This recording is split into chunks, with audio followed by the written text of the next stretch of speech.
Hello बच्चों, question states that the phosphor bronze strip is used in a moving coil galvanometer because तो 4 options है हमारे पास, हमें बताना है कि राइट आंसर क्या होगा।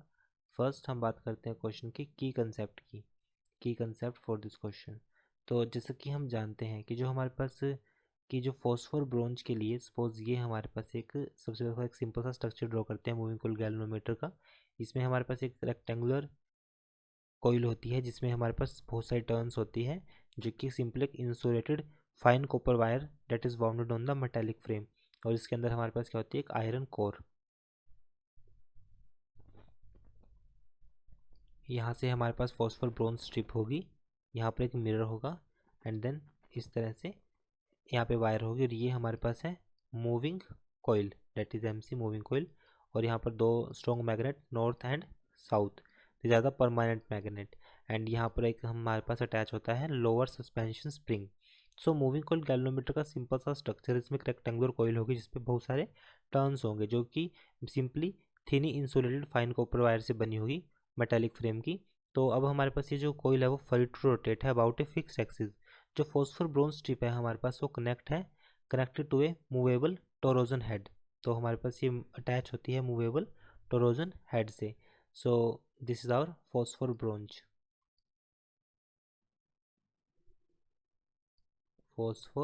ब्रोंज स्ट्रिप इससे अटैच होती है। सो अब क्वेश्चन में हमारे पास पूछा गया है कि हम इसको यूज़ करते हैं गैल्वेनोमीटर में बिकॉज, तो हम इसका रीज़न बताने क्या होगा।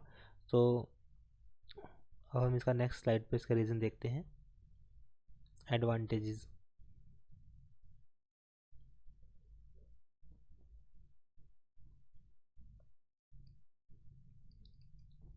एक तो एडवांटेज का ये है कि इसका जो restoring torque per unit twist होगा वो बहुत ही स्मॉल होगा। फर्स्ट इसका एडवांटेज ये है, it's restoring torque per unit twist.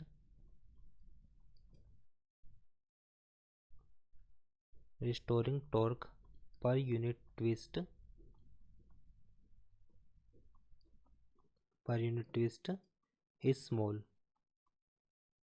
Is small so due to it galvanometer is very sensitive. इसकी वजह से गैल्वेनोमीटर बहुत सेंसिटिव होगा। Due to its galvanometer is very sensitive.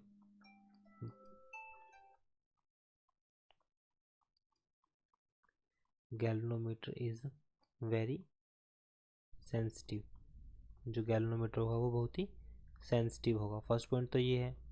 Second point हम बोल सकते हैं कि it has a great tensile strength so that even if it is thin it will not break. इसकी जो टेंसाइल स्ट्रेंथ होती है वो बहुत ही ज़्यादा होगी। Tensile strength is more so it will not break, so it just resisting, hence it remains unaffected by the weather condition of air which it is suspended। तो हमारे पास ये सिंपल सा ये रस्ट रेजिस्टिंग होगी। तो राइट आंसर जो इसका होगा हमारे पास ऑप्शन के हिसाब से, so it's torsion constant is small. So बाकी सब ऑप्शन में से राइट ऑप्शन हमारे पास फर्स्ट है। I hope solution is understandable. Thank you.